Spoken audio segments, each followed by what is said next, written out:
Morning. तो कहानियों का ये सिलसिला इसी तरह चलता रहे तो आज आपके लिए एक प्यारी सी और कहानी। भूलने वाली सभी बातें हमें याद हैं, भूलने वाली सभी बातें हमें याद हैं, तभी तो ज़िंदगी में विवाद है, तभी तो ज़िंदगी में विवाद है। तो ये कहानी है गौतम बुद्ध की। उनके दो शिष्य थे। एक शिष्य था वो थोड़ा ओल्ड एज का था और एक शिष्य था वो थोड़ा यंग था।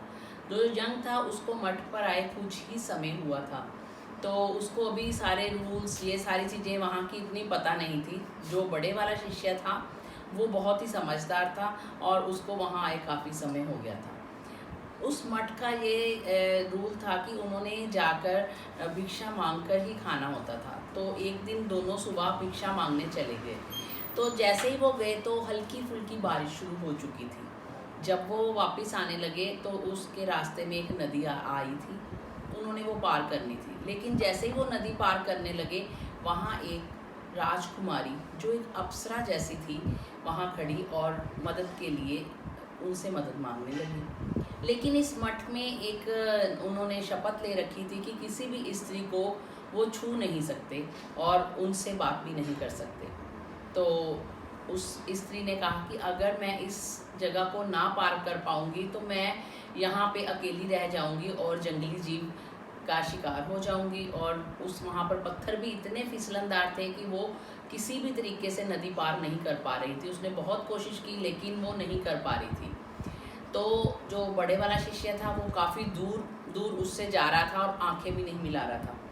अभी कुछ निर्णय या कुछ पूछता तो छोटे वाला जो शिष्य था उसने क्या किया, उस स्त्री को जो राजकुमारी अप्सरा जैसी थी अपने कंधों पर बिठाया और जल्दी से ही नदी को पार करवा दिया। दोनों शाम को मठ पर पहुँचे। तो जो बड़े वाला शिष्य था वो बहुत ही क्रोधित हुआ और उसको बहुत गुस्सा आया। उसने खाना भी बहुत क्रोधित होकर खाया और बैठ गया गौतम बुद्ध के पास और बोला कि मैंने आप इस शिष्य के बारे में आपसे बात करनी है कि आप बिना मतलब बिना सोचे समझे किसी शिष्य को यहाँ रख लेते हो, लेकिन उसको बिल्कुल भी समझ नहीं है कि इस पराई स्त्री को छूना तो दूर, उसने अपने कंधों पर बिठाकर उसको मतलब नदी पार कराई। ये अच्छी बात नहीं है।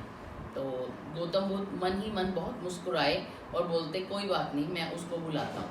तो छोटे वाले शिष्य को बुलाया गया, उससे पूछा गया कि क्या तूने ये किया है। तो थोड़ी देर रुक के वो कहता वो हाँ मैंने उसकी मदद की लेकिन मैं वो बात भूल चुका हूँ।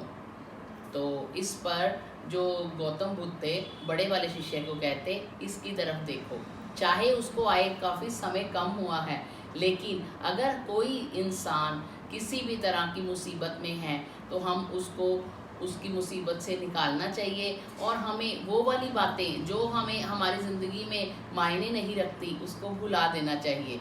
उसने मदद करके वो बात को भुला दिया लेकिन तूने उस चीज़ को अपने दिमाग में रखा और इतना क्रोधित हुआ, जो कि हम जैसे जो गुणी लोग हैं, बुद्ध लोग हैं, ऐसे क्रोधित भी नहीं होते।